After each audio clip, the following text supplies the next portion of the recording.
Now I can breathe.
Where to?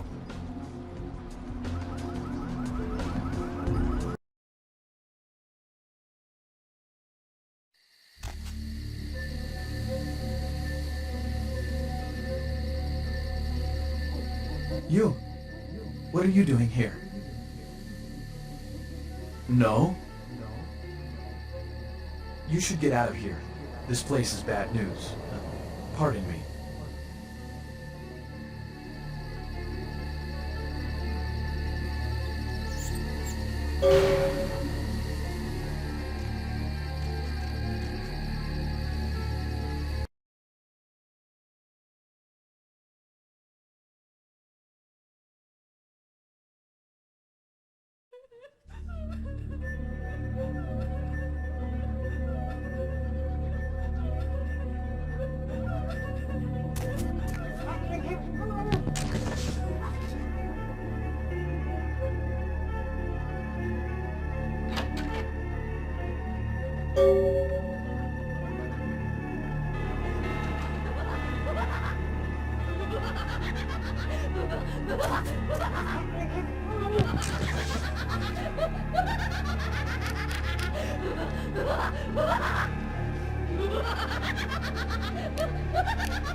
It is quite peculiar, the happenings I've been made to witness for my supernatural longevity. I am thinking of one unfortunate phenomenon in particular, of unique interest to my station, both as a professional and as a sufferer of this vampiric condition. It seems the stream of time has begun to erode the moorings of my chosen course of study, for the methodologies that gave birth to psychology are slowly disappearing.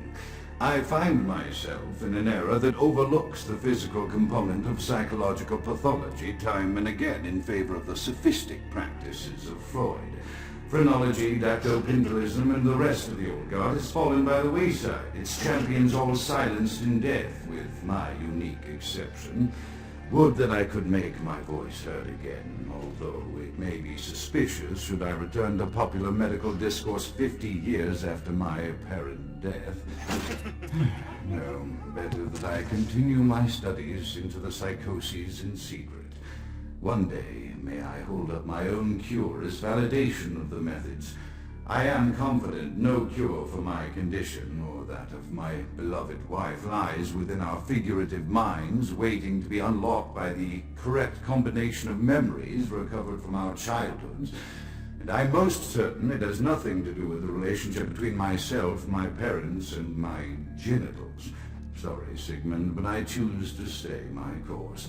In time, too, may your star fade and disappear.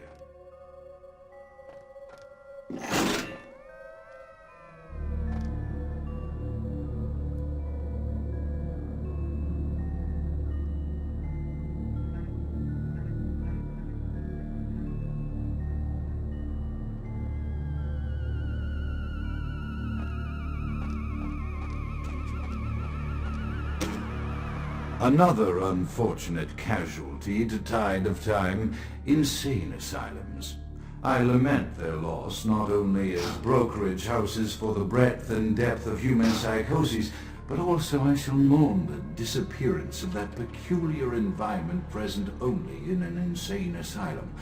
That palpable atmosphere of blistered brains and churning bowels, the odoriferous melange of freely flowing bodily humors, that gently rolling cacophony of distant sobs and screams, the muttered cursing at perceived enemies, and the blissful gurgling of the lobotomized, like a newborn babe discovering the sky.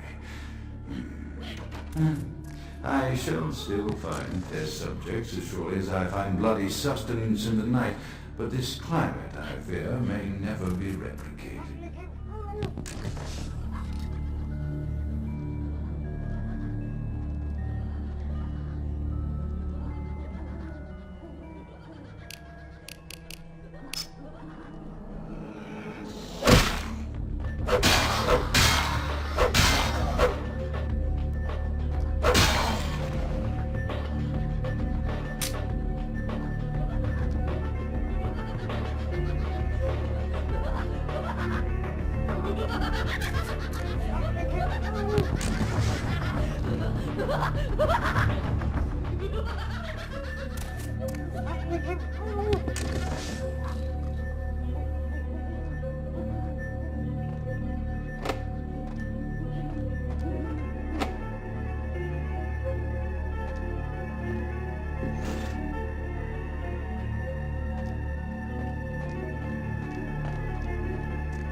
Often I reflect with great regret on the missed opportunity that was my infector.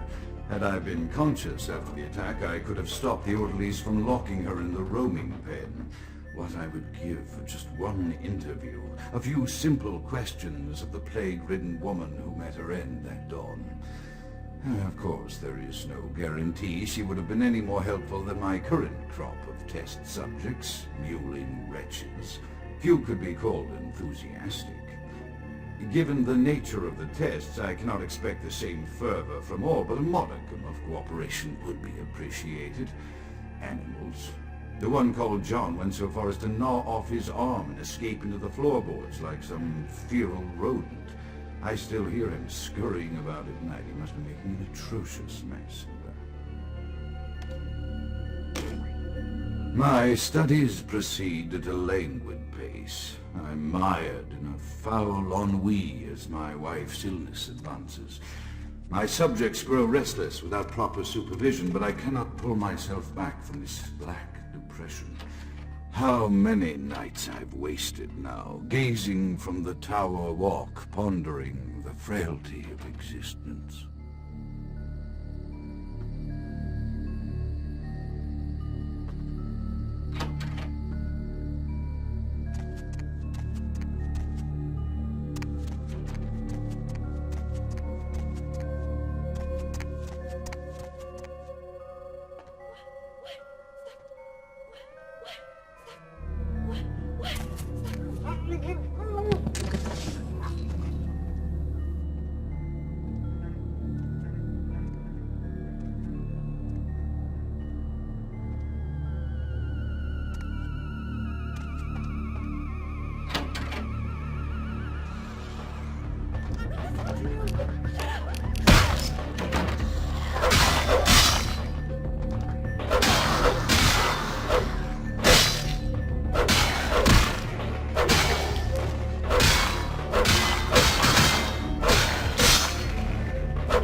After decades of solitary study into this affliction, I have learned that it is by no means mine alone. Indeed, the city is home to an entire society of similarly afflicted individuals with whom I've only recently made contact. They are an understandably standoffish sort, by and large, but I have been able to confirm with them that the condition is indeed vampirism, which apparently comes in a multitude of strains, each with a spectacular set of symptoms such as invisibility and even a sort of lycanthropy. Through numerous official interactions with the governing body of this secret society, I have concluded that their fundamental understanding of the vampiric condition is woefully lacking and mired in suspicion and pseudo-religious dogma that would make a third awkward. Indeed, they seemed impressed with my studies and the eloquence with which I was able to present them. Apparently, the typical sufferer of my particular strain of vampirism is far from the vanguard of the King's English. So impressed were they that they even offered me an office in their government, a rather high office by the sound of things. I believe I shall accept. If nothing else, it should provide a lofty vantage point from which to observe the breadth and epidemiology of the affliction, so that I may move more expeditiously toward a cure.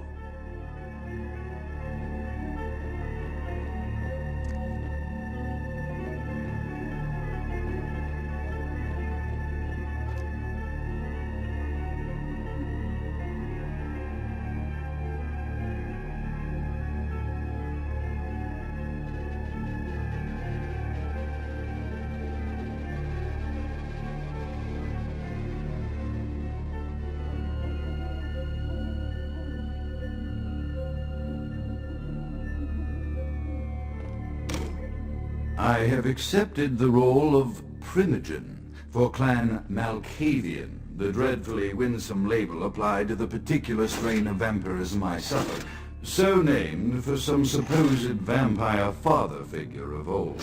More poppycock grown from a backward culture that seems interminably drawn to children's tales and the fiction of Victorian romance, when it should concern itself with the science behind their suffering.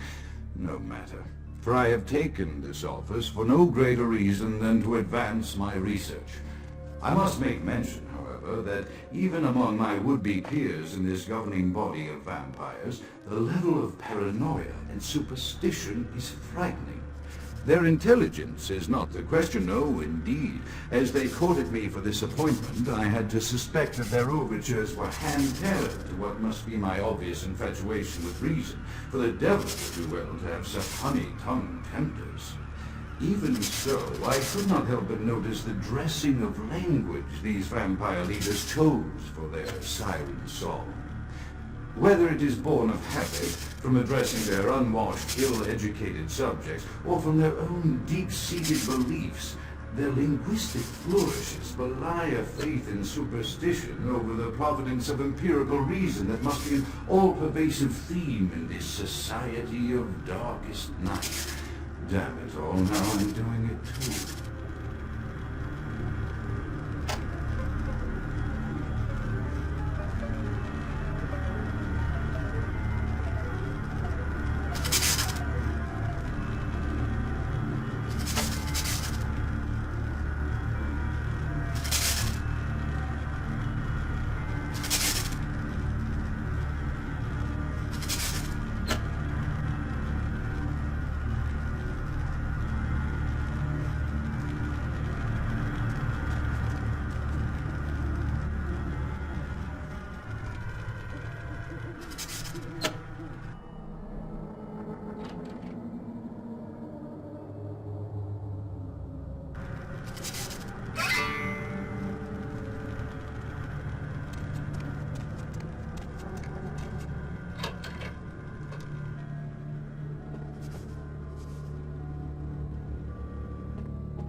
As I expand my dealings with the vampire government, I have encountered a disturbing new symptom of this affliction. Frequently, in conversation, I will hear voices emanating from other vampires, voices that are not their own, but which seem to have insight into their lives beyond what I could gather from simple conversation. These voices seem to echo from deep within my fellow vampires, and I cannot be certain if this symptom belongs to my strain of the illness or theirs, for the voices are various and inconsistent. I dare not mention this symptom to my vampiric peers, for they have proven themselves true predators to whom I could be loath to reveal any sign of weakness. Indeed, these voices have counseled me against confessing their presence, and until I can confirm their source, I will listen.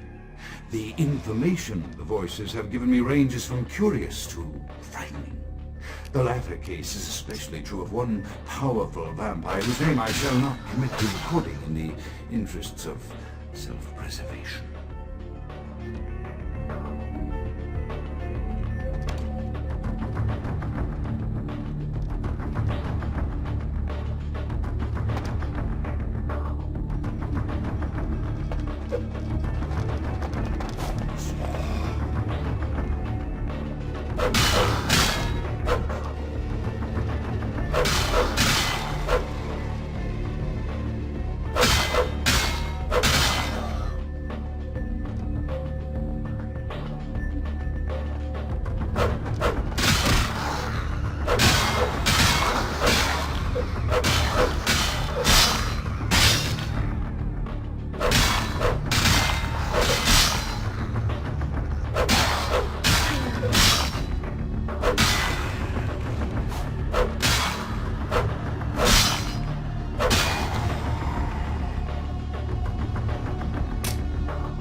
The voices have increased in frequency and direction of late. They have begun to stay with me long after conversation has ceased and are serving as quite a distraction. I fear others are beginning to notice my preoccupation at the vampire gatherings. I am thinking again of the particular vampire of whom I spoke previously, who I dare not name for my growing fear. If the voices are to be believed, then my caution is warranted, for they speak of his blackest crimes, both past and future. More than once I have seen the suspicion in his eyes and heard the distrust in his voice when speaking with me. The fear must register on my face, as it is all I can do in these moments to keep from crying out in chorus with the voices. I am no longer safe. I know it. The voices have proven themselves authentic, and I have withdrawn from the Vampire Society entirely. My absence will no doubt draw attention, but I could no longer hold my fragile composure around the ravenous eyes of my vampire peers, especially not around him. The voices compelled me to make what I fear is a Faustian bargain, but I had to, for their demands are constant and merciless. I have secluded myself within the mansion. I know he will strike out at me. He will go to any length to achieve his ambitions, and he knows it, I know. I have taken precautions to protect my beloved wife. Her cure will have to wait until our immediate safety is guaranteed. The mansion was constructed with security in mind, but at that time I was not privy to the full range of vampire capabilities. The voices echo in the twisted corridors of my psyche, dark whisperings of a macabre and formless menace, the approach of which portends an end to all of this.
Grout is dead?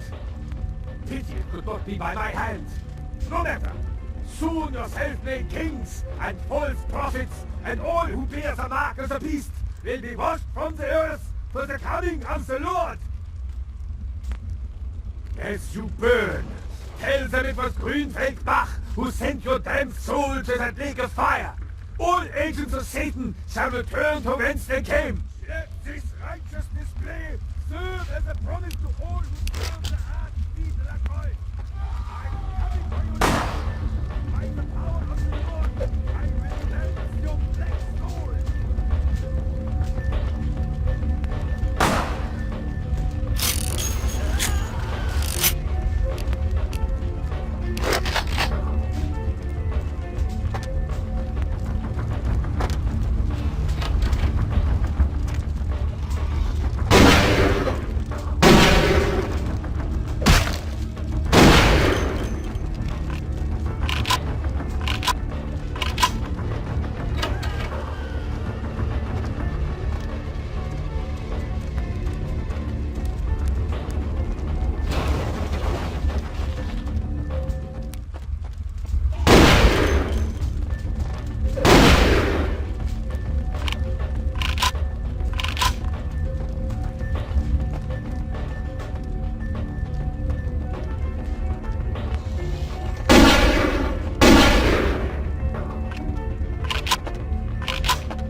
Evening there. Something burning? Ooh, smells like someone burnt the burgers. Sure, I'll open her up for you. Jeez, I could go for one of them double-spaced burgers with the onions and the cheese and some bacon and the guacamole.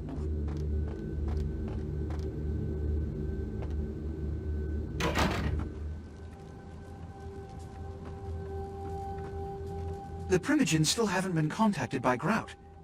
I thought I made it clear that you were not supposed to come back until we had heard from him. Grout's dead! What? Bach! Every time I think he's lost the scent. So, Bach killed Grout to draw me out. Bach is a hunter. They stalk and kill our kind to appease their god. But like many mortals, their so-called faith is nothing but a conduit through which they quench their killing urge. Who else would have killed Grout? Look at me. Are you sure it was Nines Rodriguez? Because if it was, the consequences... Do you know where this might lead? Do you really have any idea?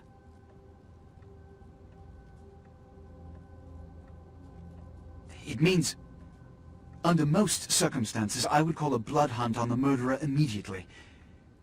However, the anarchs of this city may interpret such an action to be a declaration of war. I do not want a war with them. This decision will take some time. I need to confer with the Primogen on this. In the meantime, I've come to a decision on the Ankaran sarcophagus, and I believe that for the safety of the inhabitants of this city, we need to place the sarcophagus under Camarilla protection until its contents can be confirmed. You're becoming quite indispensable to me. So, out of all my available personnel, I'm going to entrust the retrieval of the sarcophagus to you. It was quietly delivered to the Museum of Natural History a few hours ago. The manifest from the Dane shows there was a small box from the same dig on board, but it was listed as missing. Keep an eye open for it. It may have been overlooked. It's crucial we get the sarcophagus in our possession within the next few hours. Here are the keys to the front door of the museum. The sarcophagus should be in an examination room of some sort. There's a small security staff on site, but I don't want a massacre. Mortals are just as easy to deceive as they are to kill.